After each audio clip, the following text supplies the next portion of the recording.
FMC Fast Chat takes you inside the news so you can be in the know in 30 minutes. Hosted by Fair Media Council CEO and Executive Director Jaci Clement, Fast Chat features notables in news, media, and business. Hello, and thank you for joining us. I'm Jaci Clement, the host of FMC Fast Chat, and this is part of a special series that we're doing, one that looks at the state of local news across America. And we're doing this by going straight to the sources, the people who are actually covering the communities. And today, our search takes us to Santa Fe, New Mexico, where we have the privilege of talking with Inez Russell Gomez, who's the editorial page editor at the Santa Fe New Mexican. So Inez, thank you so much for joining us. Thanks for having me. It's good to be here. Well, I understand that your history with the paper goes all the way back to when you were a little girl. Is that correct? Yes, it is. I grew up in a town called Las Vegas, New Mexico. And in those days, we were there before the other one, or the original Las Vegas. And when I was little, we delivered the Optic, which was our daily newspaper. And there was a deal that if you could deliver the Optic and the Santa Fe New Mexican, which was an afternoon paper, you got a special price. So I delivered the newspaper. Oh, wow. How long did you do that?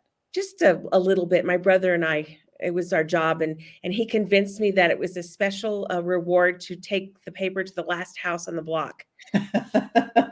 I'm guessing he was an older brother. He was very smart. Yeah, good for him. So now you've been at the paper for how long? Boy, it's hard to remember. I think I came back the third time around in 2007. In the 80s, I was a reporter and I covered the schools and the region. And then in the 90s, early 90s, I was city editor. Okay. And then I went away for different reasons, every time. And then in 2007, I returned to edit the special sections. And then in 2011, I think it was, I became the editorial page editor. Okay. So you've seen a lot of changes happening there throughout that course of time. Tell me a little bit about today's paper versus when you first started there originally. A little bit about the staffing, as well as how the paper itself may have changed. Interestingly, the paper today is more robustly staffed probably than the paper I worked at, which is unusual given the circumstances in our industry. But when I worked at the New Mexican in the mid-'80s, it was owned by the Gannett Corporation.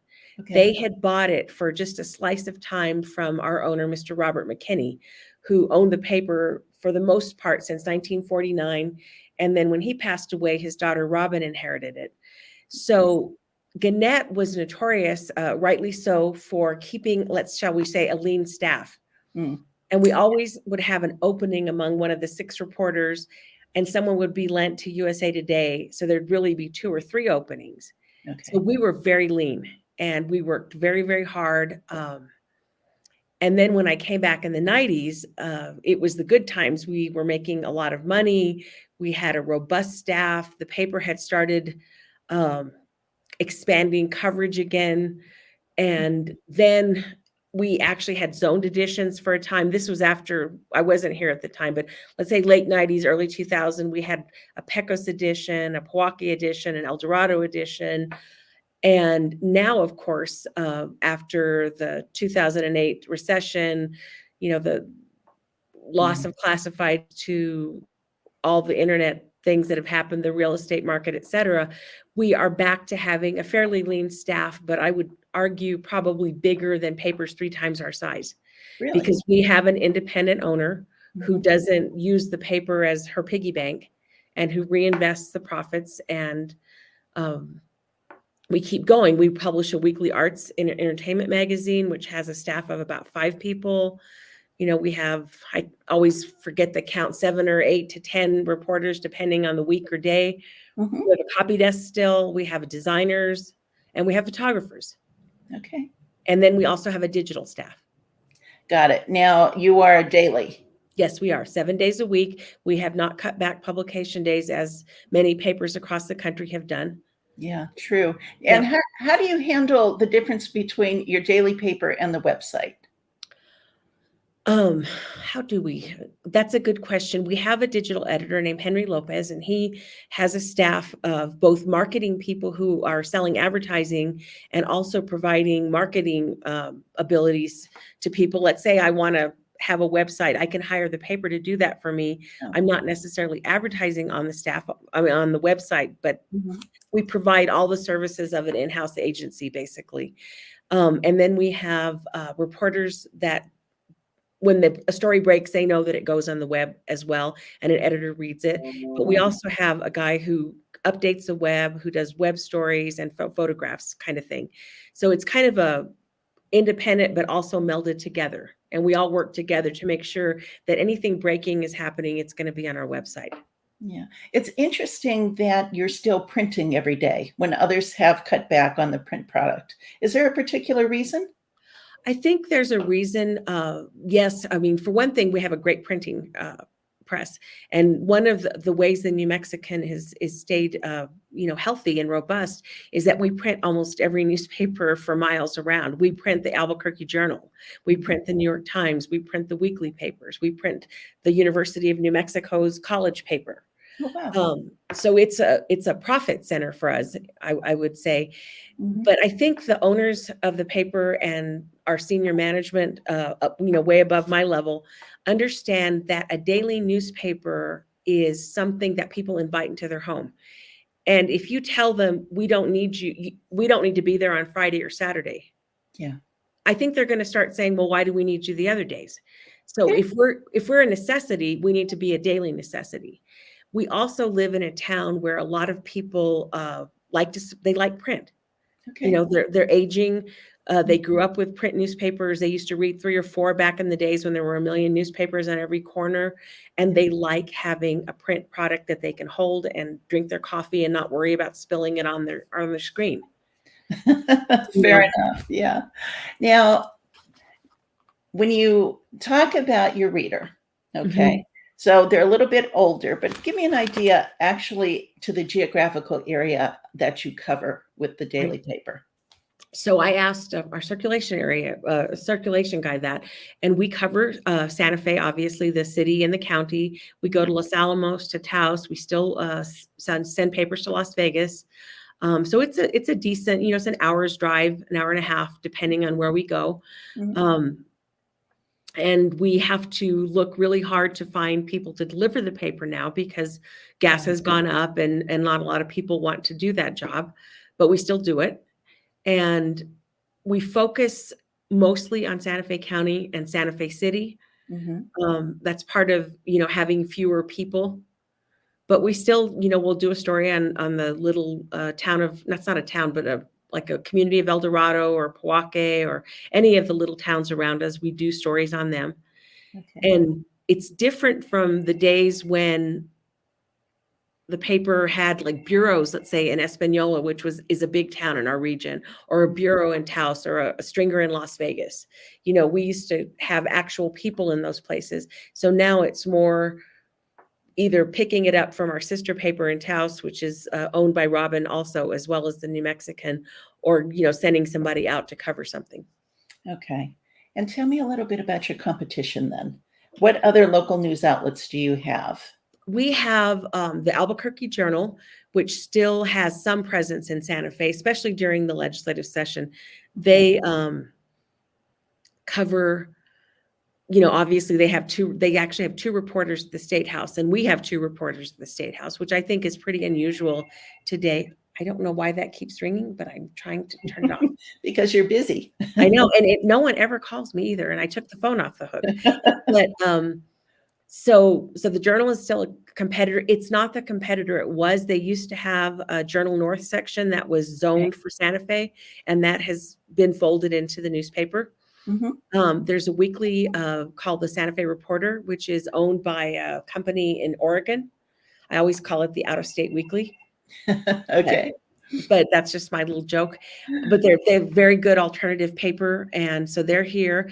And interestingly, New Mexico has several of the online public interest papers, or not papers, but news organizations. So there's Source New Mexico, New Mexico in Depth, Searchlight New Mexico. And a lot of them, they cherry pick their stories and they do great investigative pieces that one person works, 2 months on.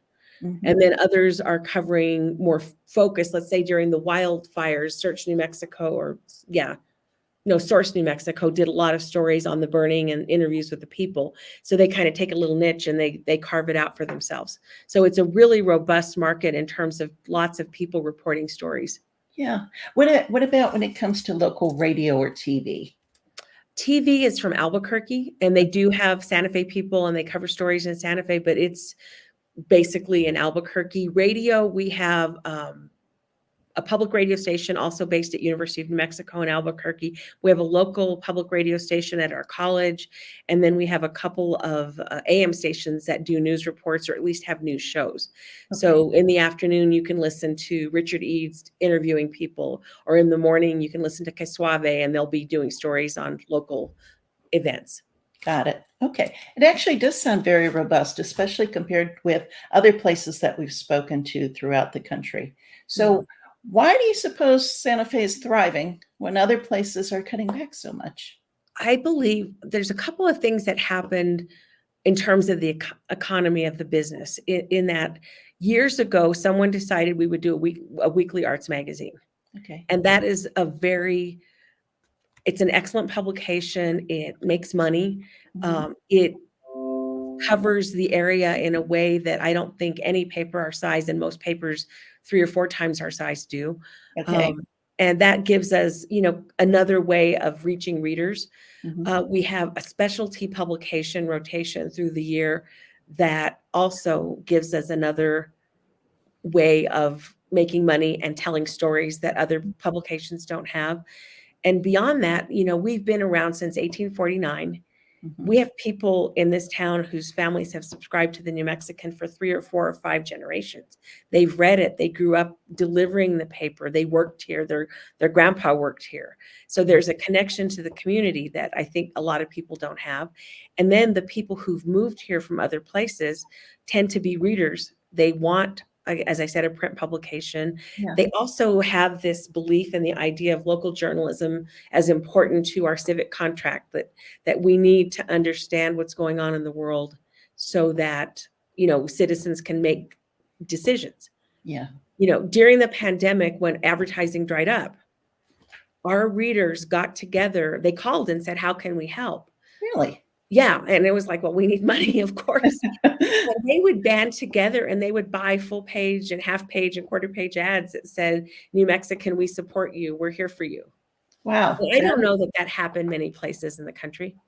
Yeah, no, that is amazing. Yeah, it was. I mean, I would look at them and I would cry every time I'd see them, because they knew that we were hurting and they were here to support us.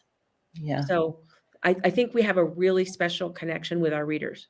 Yeah. Well, your history is amazing. And I would think, I do want you to tell us the history and how things got started, because I believe if my American history is correct, this was when the gold rush was going on in America, when your paper was founded. Yep.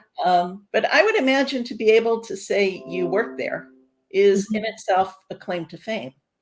Yeah, I remember when I left the first time, I was going to graduate school back east. I went to American University in DC. And, we were a little paper. We didn't have a huge circulation. But one of the stories I wrote before I left is I got to write Georgia O'Keeffe's obituary, because she died when I was here. And while they were fighting over how to present the package of her life and everything, I was calling people and getting a story together. And that led to me being able to cover the fuss over her will and what she had left to New Mexico and her family versus what she left to Juan Hamilton. So I had some great clips, going off to school and then looking for a job after. And I always said, if you're in a little town of, 30,000 or 40,000, whatever it was back then, you don't get to cover Georgia O'Keeffe's obituary. Right. But we did. And we had a prison, and we had a big prison escape the last summer I was here. So I got to cover that too. So Santa Fe was a place where lots of interesting things happened. Yeah. And as a young reporter, even though we were a small paper comparatively, we got great stories. And people have heard of us, Yeah. So that makes a huge difference when you go out in the world. Yeah. Now you are the oldest in the Southwest or the West. What's the actual verbiage here? I think it's west of the Mississippi, if I remember correctly.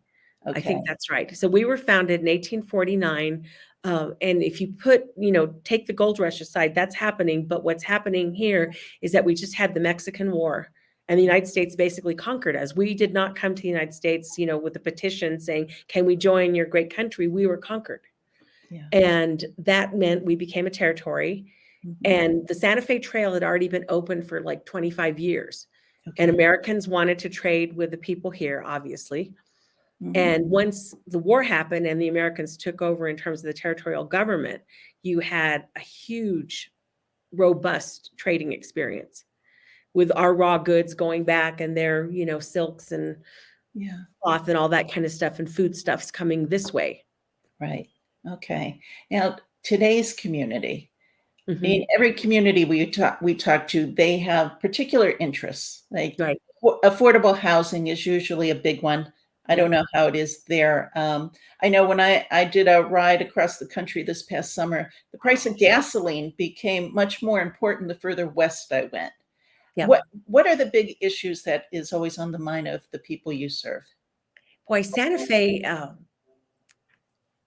we're not as unique as we like to think we are, because every place has its long timers versus, old timers and newcomers kind of thing going on. It's just that here you have an old timer whose family came here in 1598, Okay. and maybe lived in the same place half of those years, Yeah. or half of those centuries. So that's the changing nature of Santa Fe is an enduring story, whatever decade you're here. Okay. Whether you're talking about when the Americans came and all of a sudden not everyone was going to speak Spanish, and there were Anglos, oh my gosh, walking in the streets, and you had to protect your wives and your children and your girls from them, Mhm. to, the artists that came in the 20s and the 30s, to the atomic bomb scientists that came in the 40s. And now we have a lot of retirees moving here. We have people who move because of the pandemic from other places. Okay. And every time you get a new wave of people, it changes the town. Right. So keeping Santa Fe true to itself and to its origins Mhm. is always the biggest story, I think, in this place. Okay. And that plays out with affordable housing. I mean, we have some very, what was the median home price? It's like 460 some odd thousand in Santa Fe County. It's Mhm. ridiculous. People who grew up here are buying their houses 45 minutes away in Rio Rancho because they can't afford to live in their hometown. Okay. So all of those things kind of bubble up together. Government is always a huge interest because we have the state capitol. Mhm. We have city and county government. We're the seat of both. So we cover those, and people are interested in them because they work in them. Okay. All right. Is And that the major employer, would you yeah, say? it's a huge employer. It's a huge employer. Peace efforts are interesting here because we have Los Alamos National Laboratory, which is where the atomic bomb was developed, and now they're expanding their plutonium pit production. Perhaps, and that's just a big issue, whether you work there and you want them to expand because you're going to keep having a job, or because you think it's going to pollute, or Mm. because you're against it because you think it's escalating the national, the international arms race. Right. So Okay. all of those things matter here. Education matters. People worry about their kids' schools. They worry about New Mexico not doing as well as other states on national tests. Poverty, we're a poor place. We've always been a poor place. We continue to be a poor place. And how to change that is another one of those overriding stories that never goes away. Okay. Now, Yeah. you mentioned that you have photographers, which in and of itself today is kind of a rarity. But Yeah. I also kind of imagine you have them because you have such beautiful landscape there. We do. And I think for whatever reason, we've always recognized that photography is its own journalism. Mhm.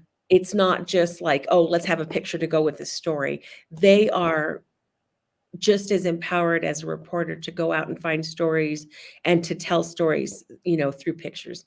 And especially Robin owns the Taos News, which Mhm. is probably one of the few weekly papers in the country that has a freestanding photographer. And that goes back years and years and years. And it has made that paper, it's always one of the best weekly papers in the country. And it's because I think it has such a strong focus on local people and showing their faces and showing what they're doing is part of that emphasis. But we do have beautiful landscape. That is entirely true. New Mexico is just gorgeous. And there's a real interest in New Mexico in preserving our public lands and protecting our environment. That's another huge story we cover. Yeah. And what about climate change? That's a big one because we're getting hotter, we're getting drier, we're in the middle of a drought, which weirdly we've gotten more snow this year than we've had in decades, even though we're in a drought. And we're wondering what to do about water. Water is a huge story. The river's drying up, the Rio Grande. We have, ground wells that might go. We have water pollution from the lab and from, past mines and different things. So you worry about all of those things. Yeah. Okay. You do have a lot going on there. Yeah. It's a very active place. And then you just have the normal stories of, crazy, we have homelessness. How do you deal with that? How do you deal? I mean, the biggest issue one of the biggest issues in terms of people writing to me is they're mad because cars are too loud and they can't sleep. Okay. And there's racing up and down and the police aren't doing anything about it. It's like, I don't know what they're supposed to do, like stand out and catch racers and, but we have a really wonderful businessman in town who every 3 months will write a column about how you could treat noise pollution. Okay. And we'll see if that moves and if we get some noise pollution treated. There's a cultural component in Santa Fe too that makes it interesting and makes it hard to cover and sometimes makes it hard to live here because you're dealing with, basically the Anglos came and conquered, but before that the Spanish had conquered, and before that, of course, Native Americans had lived here since there was a history. And those groups have not always gotten along. We as a newspaper have not always covered it sensitively or well.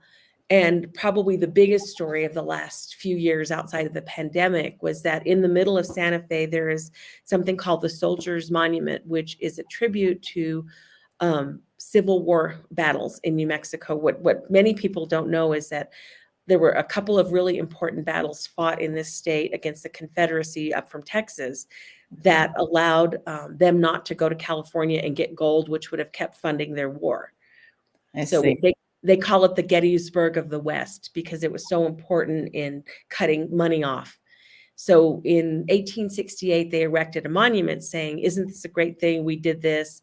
And many Hispanic people of today had ancestors in those battles. I see. But at the same time, one of the panels was dedicated to the heroes who fought the savages in the Indian Wars. And that has been controversial probably for 50 years. Yeah. Because savages is such an unacceptable term. Right.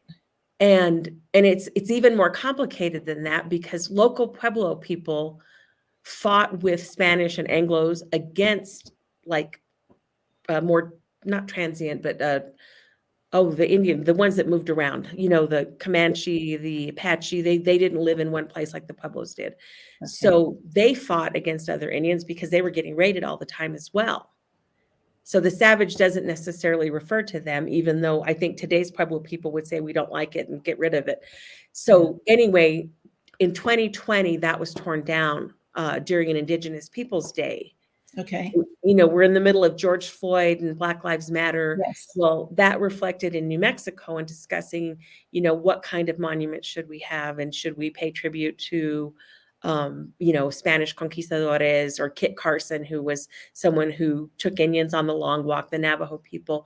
And they promised to get rid of it. The mayor at the time promised that he would get rid of it. He didn't really have that power. And the people who wanted it gone said, well, we're not waiting anymore. And they tore it down. Really? So, yep. And now we have a base covered by a plywood box in the middle of town. And everybody is furious about it. And they can't get rid of it. They don't know what to do with it. And they had a year-long process to decide what should we do next. And basically no one can agree. So that's going to be our big story going forward is how do we honor these, actual heroes of the Civil War, whose people still live here and are proud of them, without, having a monument to basically what was attempted genocide at the same time. And, make everyone feel welcome in their town. Yeah. So, can you give me an idea of the racial makeup today? Oh, I should know this better. It's a majority minority town still. We've always had a majority of Hispanic residents, Okay. except for a brief time, like in 1990, when there was like 51% Anglos versus 48% Hispanics and 3% Indians. So I don't know exactly what it is, but it's mostly, it's a majority Hispanic, not like 70 or 80% like it was once upon a time. And then you have a good chunk of Anglos, and then you probably have about 10 or 12% Native Americans. And those are people from nearby pueblos, but also urban Indians from all over the country who move here, because we have a college, the Institute of American Indian Arts, that people go to school, and a lot of them stay here after, or they Oh, move here to work at, one of the museums, or just because Santa Fe is a center for, just a lot of Indian arts and culture, and they like living here. yeah. Yeah. You mentioned the influx from the pandemic. Mhm. Those people that are moving in, is that mostly Caucasians or Mhm. how's that working? Yeah. It's mostly Caucasians. I'm sure there's some other groups. There's, we have more Black people probably than we've had in a long time, and more Asian people. So there's different groups of people, but they're basically affluent people who can afford to pay the prices that Okay. we charge, All because right. our housing is not cheap. Yeah. So in addition to real estate, is the taxes also high? Is that an issue? Property taxes are not as high as, interestingly, as a place like Texas, Okay. which they get away with not having income tax because they have taxes that are higher in other places, ways. But Okay. our gross receipts, we fund everything by kind of, it's like a sales tax, but they call it a gross receipts tax, and that is fairly high. It's like 8 or 9%, on the dollar. I And see. then income tax is present. I wouldn't say it's hugely high, but it's a bite if you're from a state where you don't have it. Hmm. Okay. And is the remote working, is that still in play there? Because I know a lot of organizations have started going back into the office, both in media as well as other industries. So how did Right. your office fare during the pandemic? We it was such an interesting moment, because you have the first indications that it's bigger than you think. And we had a meeting at which they said, we're going to have the copy desk, because they sit really close together. They're Okay. going to spread out all over the building for the Oh, next, foreseeable time. So, someone's going to probably sit in your desk, Inez, when you go home, because we have to isolate them. So that was the meeting. And then like 3 days later, they basically said, you guys need to go home. okay. So the copy desk, I think, stayed mostly here because our server couldn't allow so many people to be remote. And then there were 2 or 3 reporters who didn't have internet at home, or a way to get internet because of where they lived. So they Okay. came in, Yeah. and then and the editor came in. He was like at the helm every single day, pretty much. And then everybody else was told to go home. And we couldn't come back. Even like if you left your pen, they would say, I'll get it for you. Where is it? And put it outside the door. Okay. So we were very remote, and we worked, I think, really well, considering the fact that it was all remote. Um, and we learned to do things, with the Zoom and team meetings and all the different things. And I can't even remember how we came back. At the time, we own a building downtown Santa Fe that we've been in for decades. Okay. And we didn't need all the space. And they found a tenant right about the time. I can't remember if we came back to move, basically. So we rented the building, and now we have space elsewhere downtown that we're renting, but someone else is in our big building. So we came back to a different way of doing things completely. I see. And downtown Santa Fe, is all the traffic back to how it used to be pre-pandemic? It's pretty close. What Yeah. happened once things opened up just a little bit, even though we were remote, Texas, of course, didn't believe there was a pandemic, and we just had tons of Texans visiting and buying things, and keeping our tourist economy going. Okay. Um, as far as remote work, the state doesn't work remotely anymore. I think the city doesn't. Whether people who moved here and let's say, work for Microsoft or Google or one of those companies are still working remotely, I don't know. I think those people might still be, because they didn't have an office here anyway. I see. Inez, give me an idea, like what's a typical week like for you? Because as you're talking, there's just so many stories Yeah. going on there all the time. And it just sounds like a fascinating place where even if it's not breaking news, you can always find a feature story or something going on. So just, how much of your life is devoted to the process? Boy, it's a lot. My job is a kind of apart from all of the news gathering because I do the editorials, and I write 5 a week. It used to be 6, but we've gone down to 5 because I'm supposed to be starting a podcast interviewing newsmakers in town, and that's in the process of getting worked out. But I write the editorial, so I have to come up with the topics, which I do with the help of the editor, Phil Casaus, and our owner, Robin Martin. She always has good ideas for what she wants because, the important thing about the editorials is it's not my personal opinion, it's the opinion of the newspaper. Mhm. And by that, I mean, it's the opinion of Robin Martin, or it should be if I'm doing my job correctly, because Okay. she owns the presses, Right. basically. So we do that. So part of the job is gathering the topics, part of it is interviewing, part of it is writing, but I also edit all the letters. I edit the My Views. On Sunday, we have a section that is anywhere from 4 to 6 pages. It used to be 8 to 10 pages, but it's smaller now. But we have, 8 to 9 to 10 pieces a week by local readers writing about what they think is important. So Okay. all of those have to be edited and, fact checked to the best of our ability. So my life is basically doing 7 days of opinion pages and making sure that we get the best letters in, we get good cartoons, all of those kinds of things. Okay. All right. Do you have off the top of your head, like one editorial that really resonated with people, either in a good way or a bad way? Boy, that's a good one. Probably the ones, I don't know if it was the editorial or it was the topic, but the obelisk coming down, that's the other name for the soldiers monument, really has resonated throughout the time. So I'm home on pandemic time. I had a letters assistant who worked 20 hours a week. And when the pandemic started, we trimmed the staff a little bit, the paper did. So I Okay. lost that person. So I'm home and learning to do everything myself in a new schedule. And George Floyd happens and people just get like all hot and bothered. And then then they decide they're going to get rid of the obelisk and people start writing. So we literally had like 2 full pages of letters on that topic. Then it got torn down. So we had 2 full pages of letters on that topic.